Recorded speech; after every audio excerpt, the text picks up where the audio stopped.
پہلے تو یہ ایئرپورٹ بنایا، یہ بھی پاکستان میں کسی شہر نے خود ہی پیسے جمع کر کے اتنا شاندار ایئرپورٹ اور اتنے کم پیسے پہ کوئی ایسا ایئرپورٹ نہیں بنا. تو پہلے تو میں یہ بڑی دیر سے بنا ہوا ہے لیکن آج اس کی بھی مبارک دیتا ہوں. اور اس کے بعد ایئر سیال کی کہ یہ بڑا زبردست انیشیٹو ہے آپ کا. یہ جو اپنی ایئر لائن بنانا ہے، یہ ایک بزنس کمیونٹی جو سمجھتی ہے کہ کیسے بہتر چلا سکتی ہے، ایئرپورٹ کیسے بہتر چلا سکتا ہے، ایئر لائن بہتر کیسے چلا سکتی ہے. یہ آپ کا جو انیشیٹو ہے، یہ جب میرے پاس جب آپ نے مجھے بتایا بھی اس کا، تو میرے میں کوئی شک نہیں تھا کہ اس سے پاکستان کا ہر طرح فائدہ ہے. ایک تو سیالکوٹ کے لوگوں کا فائدہ ہے اور اس میں پوٹینشل ہے، کیونکہ میرے خیال میں انشاءاللہ آنے والے دنوں میں سیالکوٹ ایک ابھی بھی جتنا بھی ایکسپورٹ کا ہب ہے، اس سے بہت بڑا یہ ایک ایکسپورٹ کا سارے پاکستان کا سینٹر بننے جا رہا ہے. تو اس کے لیے آپ کو ایئر لائن کی ضرورت ہے اور پڑھنی تھی آگے. تو یہ ایک ابھی تو آپ کی شروع ہے، لیکن میرے میں کوئی شک نہیں کہ جس طرح آپ نے یہ اپنا ایئرپورٹ چلایا اسی طرح آپ ایئر لائن چلائیں گے، کمپٹیشن پیدا کریں گے. ہماری پی آئی اے کے لیے بھی ایک کمپٹیشن ہوگی کہ وہ جب دیکھیں گے کہ ایک ایفیشینٹ ایئر لائن چل رہی ہے، کم خرچے پہ چل رہی ہے، اچھی سروس دے رہی ہے، تو پی آئی اے کے اوپر بھی پریشر پڑے گا اور جو بھی ایئر لائن پاکستان میں آئے گی ان سب پہ پریشر پڑے گا. ایفیشینٹ ہوں گے، پاکستان کا فائدہ ہوگا. اس کے بعد ابھی حماد اظہر نے بڑی ڈیٹیلز میں بات کی کہ یہ بڑا مشکل ٹائم تھا ہمارے لیے.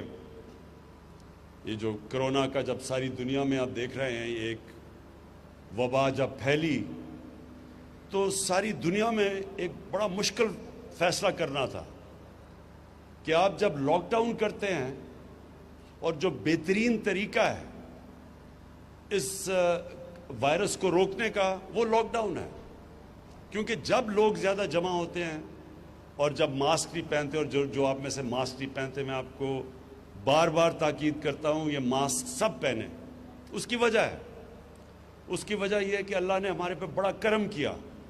جو پہلے ویو کے اندر پاکستان جس طرح کرونا وائرس سے نکلا ہے، ہماری کوشش تھی، عوام نے ہمارے ساتھ پوری طرح تعاون کیا، اور پھر اللہ کا کرم ہوا کہ ہم آج جو نکلے ہیں. جس طرح حماد نے کہا، WHO نے کوئی 7 ملک بتائے ساری دنیا میں جو سب سے بہترین طریقے سے کرونا وائرس سے جنہوں نے نیگوشیٹ کیا، نیویگیٹ کیا، کہ اپنے لوگوں کا روزگار بھی بچایا، اپنی بزنسز بھی بچائیں، اور لوگوں کو کرونا سے بھی بچا لیا. یہ بڑا مشکل کام تھا کیونکہ بار بار تاکید ہو رہی تھی کہ ہمیں لاک ڈاؤن کرنا چاہیے. اور افسوس سے کہنا پڑتا ہے کہ وہی اپوزیشن جو میرے اوپر تنقید کر رہی تھی کہ میں پوری طرح لاک ڈاؤن نہیں کر رہا، اور ہندوستان کی مثال دیتی تھی کہ نریندر مودی نے دیکھیں کتنا زبردست ہندوستان میں لاک ڈاؤن کیا، وہی آج جلسے جلوس کرتے پھرتے ہیں جبکہ کرونا کے کیسز بڑھ رہے ہیں. اور ہم بار بار لوگوں کو کہہ رہے ہیں کہ یہ سردیاں اگر ہم نے یہ صحیح معنی میں احتیاط نہ کی، یہ سردیاں بڑی مشکل ہمارے لیے ہوں گی. جس طرح ساری دنیا میں آپ دیکھ لیں، امریکہ کے اندر آج ہر 4 دنوں میں اتنے لوگ کرونا سے مرتے ہیں جتنے ابھی تک 7 مہینے میں ہمارے اللہ کا شکر ہے نہیں مرے. یعنی اتنی تیزی سے وہاں پھیل رہی ہے. اور کیلیفورنیا میں پورا لاک ڈاؤن کیا ہوا ہے انہوں نے، انگلینڈ کے اندر انہوں نے بڑے اسٹرکٹ لاک ڈاؤن کیا ہوا ہے، اٹلی میں کیا ہوا ہے. تو ہم ابھی سے اگر احتیاط کریں جس طرح ہم نے پہلے کی تھی، تو یہ سردیوں میں ہم اپنے ملک کو بچا سکتے ہیں، اپنی انڈسٹری کو بھی بچا سکتے ہیں اور اپنے لوگوں کو بھی بچا سکتے ہیں. تو اس لیے میں آپ سب کو بار بار تاکید کروں گا کہ سب سے آسان طریقہ اس وائرس کو روکنے کا یہ ماسک ہے. اچھا، میں پھر سے اب جو حماد نے باتیں کی میں اس سے آگے جاتا ہوں. دونوں منسٹرز حماد اظہر اور رزاق داؤد، انہوں نے بڑا زبردست بزنس کمیونٹی کے ساتھ انٹریکشن رکھا ہے. مسلسل یہ ان سے انٹریکٹ کرتے ہیں، پوری مجھے فیڈ بیک دیتے ہیں، جو بھی بزنس کمیونٹی کے پرابلمز ہیں وہ ہمیں بتاتے ہیں، اور ہماری پوری کوشش ہے کہ بزنس کمیونٹی کو پورا انکریج کیا جائے تاکہ پاکستان میں پھر سے انڈسٹریلائزیشن شروع ہو۔ آج سے 50 سال پہلے 60s کی دہائی میں پاکستان نے سب خطے میں سب سے تیزی سے انڈسٹریلائز کر رہا تھا۔ ہماری جو انڈسٹریل پروڈکشن تھی وہ کئی ایشین ٹائیگرز کی ملا کے پاکستان کی ان سے زیادہ تھی، اور پاکستان جس طرح آگے بڑھ رہا تھا، اگر غلط پالیسیز 70s میں نہ ہوتی تو پاکستان کی انڈسٹری کہاں سے کہاں پہنچ جاتی۔ لیکن بدقسمتی سے جو پالیسیز تھی وہ اینٹی بزنس اور اینٹی انڈسٹری تھی۔ یہ اس کے بعد اب یہ پہلی آپ کے سامنے گورنمنٹ آئی ہے جس کی اب پالیسی ہے پاکستان کو انڈسٹریلائز کرنا، جس کی اب پالیسی ہے کہ ہم نے اپنی بزنس کمیونٹی کو انسینٹیوز دینے ہیں، ان کی رکاوٹیں ختم کرنی ہیں، ان کے لیے جو فریز یوز کیا جاتا ہے ایز آف ڈوئنگ بزنس، ان کے لیے ہم نے کرنی ہے تاکہ انویسٹمنٹ بڑھے۔ اور یہ ہم نے کیوں کرنی ہے؟ کیونکہ میری گورنمنٹ کا جو سب سے بڑا مقصد ہے وہ یہ ہے کہ اس ملک میں غربت کم کی جائے، لوگوں کو غربت سے نکالا جائے، جو نچلا طبقہ اس وقت ہے اس کو اوپر اٹھایا جائے، اور جو علاقے پیچھے رہ گئے ہیں، جو بھی پاکستان میں علاقے پیچھے رہ گئے ہیں ان کے اوپر خاص توجہ دی جائے۔ مثلا جی بی ہے، گلگت بلتستان پیچھے رہ گیا،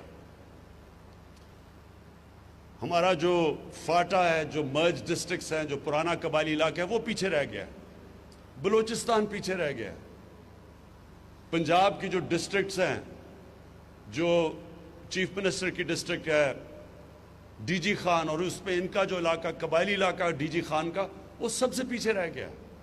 تو سب سے پہلے تو جو ڈیولپمنٹ ہو وہ ہمیشہ انکلوسیو ہوتی ہے۔ کبھی بھی ایک چھوٹے سے علاقے کو آپ ڈیولپ کر لیں اور باقی ملک پیچھے رہ جائے، وہ ملک ترقی نہیں کر سکتا، اور وہ بھی ملک ترقی نہیں کر سکتا جدھر ایک چھوٹا سا طبقہ امیر ہو جائے اور باقی لوگ غریب ہو جائیں۔ سو جو ڈیولپمنٹ ہوتی ہے وہ انکلوسیو ہوتی ہے۔ اس کے لیے جو ہمارے سامنے ماڈرن ایرا کے اندر جو ماڈل ہے وہ ہے چائنا کا۔ چائنا نے جو 30 سال میں کیا ہے، انہوں نے اپنے نچلے طبقے کو اوپر اٹھا کے اکنامک جائنٹ بن گیا۔ 70 کروڑ لوگوں کو 30 سال میں 35 سال میں انہوں نے غربت سے نکالا ہے۔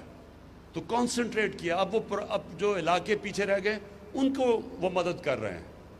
جو سی پیک کا اصل ایک اور بہت بڑی وجہ یہ ہے کہ وہ اپنا جو ویسٹرن چائنا ہے جو پیچھے رہ گیا ہے اس کو کنیکٹ کرنا چاہتے ہیں، اس کی کنیکٹیوٹی سمندر سے دینا چاہتے ہیں، ٹریڈ کنیکٹ ہو تاکہ گوادر کے ذریعے وہ ان کے لیے اپنا سامان آسان ہو بیچنے کا دنیا کو، تو وہ اس کو ڈیولپ کرنا چاہتے ہیں۔ ایک یہ وجہ سی پیک کی۔ تو ہم نے بھی اب پوری کوشش کرنی ہے کہ اپنے وہ جو علاقے پیچھے رہ گئے ہیں، جدھر احساس محرومی بڑھتی جا رہی ہے، ان کو اوپر اٹھائیں، اور اپنے جو غریب لوگ ہیں، جو کمزور لوگ ہیں، ان کے لیے پوری اب جو پالیسیز بنائیں، جس میں احساس پروگرام پاکستان کی تاریخ کا سب سے بڑا پروگرام ہے۔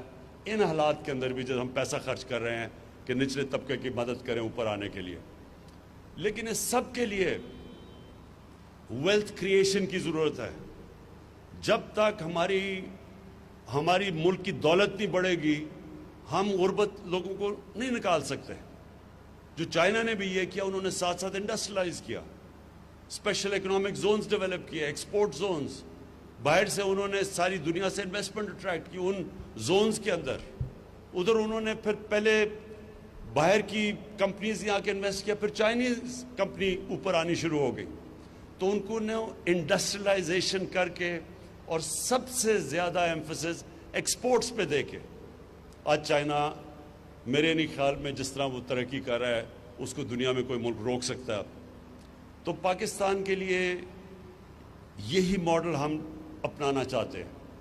ہماری کوشش ہے کہ اب جس طرح سیالکوٹ کی انڈسٹری کی ہم پوری مدد کریں، ہر قسم کی آپ کو فیسلٹی دیں، جتنی آپ انڈسٹریلائز کریں گے سیالکوٹ کا تو فائدہ ہوگا، سارے پاکستان کا فائدہ کریں گے. جتنی آپ کی ایکسپورٹس بڑھے گی، پاکستان کا جو سب سے بڑا پرابلم ہے ہمارے فورن ایکسچینج ریزروز نہیں ہیں. یہ جو ہم جب آئے شروع میں تو ہمارے پاس تو پیسہ ہی نہیں تھا. ہم پوری طرح جو ہماری لائبلٹیز تھی باہر کی، ہمارے پاس پیسہ نہیں تھا وہ ان کو پیمنٹس کرنے کا. کئی چیزوں پہ ہم ڈیفالٹ کر رہے تھے. اور یہ ہمارے پاس مسلسل پاکستان کا پرابلم آتا ہے ہماری 70 سالہ تاریخ میں، کہ جیسے ہی ہماری گروتھ بڑھنی شروع ہوتی ہے ہمارا کرنٹ اکاؤنٹ ڈیفیسٹ بڑھنا شروع ہو جاتا ہے. ہم دنیا کو ایکسپورٹ کرتے بہت کم ہے اور امپورٹ زیادہ کرتے ہیں. تو وہ جیسے جیسے کرنٹ اکاؤنٹ ڈیفیسٹ بڑھتا ہے روپے پہ پریشر پڑنا شروع ہو جاتا ہے. اور روپے پہ پریشر پڑتا ہے، جب روپیہ گرتا ہے تو سب سے بڑا اس کا پرابلم ہوتا ہے مہنگائی آ جاتی ہے پاکستان میں، ساری چیزیں مہنگی ہو جاتی ہیں. تو ہمارا جو امپورٹنٹ چیز ہے سارے ملک کو ریئلائز کرنا ہے کہ ہم نے اپنی ایکسپورٹس بڑھانی ہے. اور ایکسپورٹس کے لیے یہ ملک کی ضرورت ہے کہ ہم سیالکوٹ کی مدد کریں. اور سیالکوٹ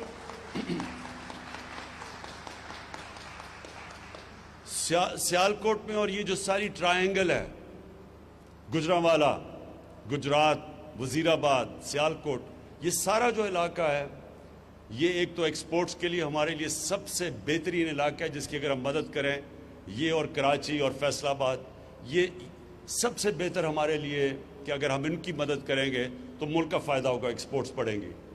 اور دوسری چیز کہ اسمال اور میڈیم انڈسٹری سب سے زیادہ روزگار دیتی ہے ملک میں. ہمارا یہ بھی بہت بڑا مسئلہ ہے. ہمارے پاس ایک نوجوان آبادی ہے اور ہمیں مسلسل ان کے لیے نوکریاں کریٹ کرنی ہیں، اور وہ نوکریاں انڈسٹری سے ہوتی ہیں، اور خاص طور پہ اسمال اور میڈیم انڈسٹری. اس کے لیے میں آپ کو صرف یہ آج بتا دوں کہ حماد اظہر اس کو ہیڈ کر رہے ہیں، اور اب میں پرائم منسٹر آفس کے نیچے ہماری اب پوری کوشش ہے کہ جو مشکلات، رکاوٹیں اسمال اور میڈیم انڈسٹری کو ہیں وہ اب پرائم منسٹر کا آفس اور اس کے نیچے یہ حماد پوری ٹاسک فورس، پوری کوشش یہ ہے کہ اب ہم رکاوٹیں ان کی دور کریں، آسانیاں پیدا کریں اپنے اسمال اور میڈیم انڈسٹری کے لیے. اور میں جو آج اناؤنس بھی کروں گا بعد میں جو ہماری اگلی فنکشن ہے، کہ یہاں ہم ایک state of the art university بنا رہے ہیں. ایک ہم نے بنائی تھی جو ہماری گورنمنٹ کی، یہ پختونخوا میں جب ہماری گورنمنٹ تھی، بہت بڑی اچیومنٹ ہے. ہری پور میں ہم نے ایک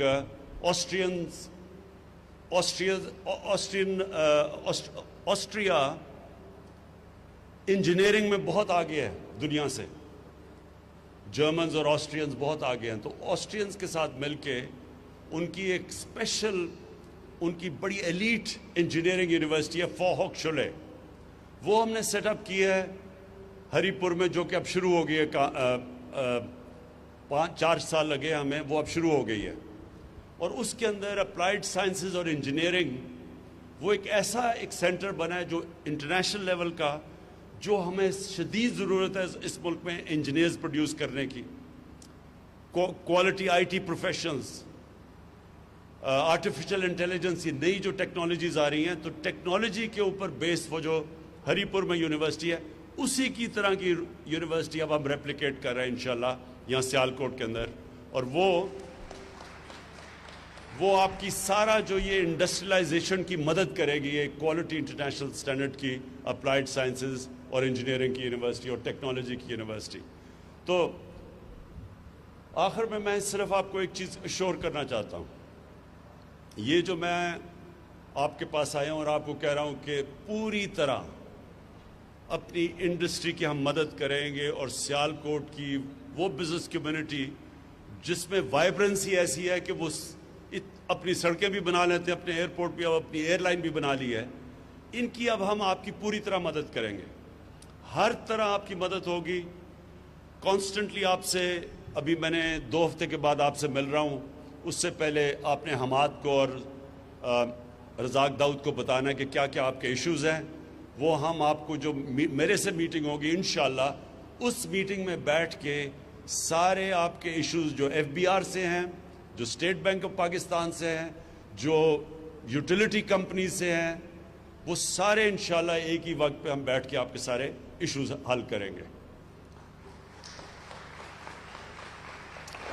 اور میں سیالکوٹ کو آخر میں یہ کہنا چاہتا ہوں کہ جو انشاءاللہ ہم اپنا جو لوکل گورنمنٹ سسٹم لے کے آ رہے ہیں، ہمارا جو لوکل گورنمنٹ سسٹم ہے اس کے اندر شہروں کو ہم سٹی گورنمنٹس لے کے آ رہے ہیں، اور پہلی دفعہ پاکستان کی تاریخ میں جو سٹی گورنمنٹ بنے گی وہ ڈائریکٹ الیکشن سے میئر الیکٹ ہوگا۔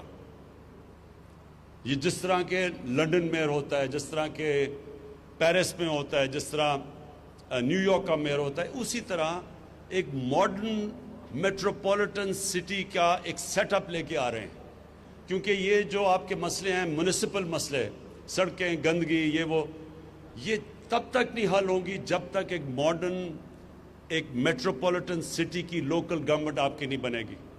یہ پہلی دفعہ پاکستان کی تاریخ میں ہم الیکشن کروائیں گے انشاءاللہ اپریل کے بعد۔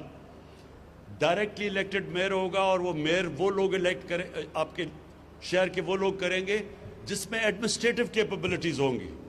وہ پھر اپنی ٹیم لے کے آئے گا، وہ ٹیم ایسی ہوگی جس کے اندر ہر قسم کا شعبہ ہوگا کہ پانی سیالکوٹ کا کیسے مینیج کرنا ہے اگلے 15-20 سال تک، اس کے سیوریج سسٹم کیسے ٹھیک کرنی ہے، سڑکیں، سارا کچھ ایک سٹی گورنمنٹ پورا ایک ہی امبریلا کے نیچے ہوگی۔ تو آپ کو پھر جانا نہیں پڑے گا کہ پنجاب جائیں اور لاہور جا کے اپنی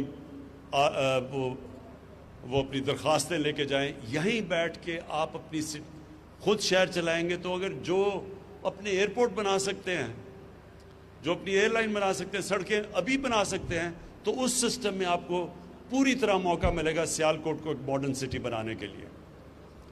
میں آخر میں آپ سب کا شکر گزار ہوں، مبارک دیتا ہوں ایئر سیال کو۔ انشاءاللہ یہ بگننگ ہے۔ سنا تین ابھی آپ کے پاس جہاز ہیں، تین لیز کیے ہیں، تو انشاءاللہ جو آپ کی میں انتھیوزیازم دیکھ رہا ہوں، مجھے کوئی شک نہیں کہ یہ پوری پاکستان کے لیے ایک مثالی ایئر لائنز بنے گی۔ بہت بہت شکریہ۔ وزیر اعظم عمران خان سیالکوٹ میں بزنس کمیونٹی سے خطاب کر رہے تھے۔ انہوں نے کہا ملک کی ترقی میں سیالکوٹ کی بزنس کمیونٹی کا کردار بہت اہم ہے۔ مستقبل قریب میں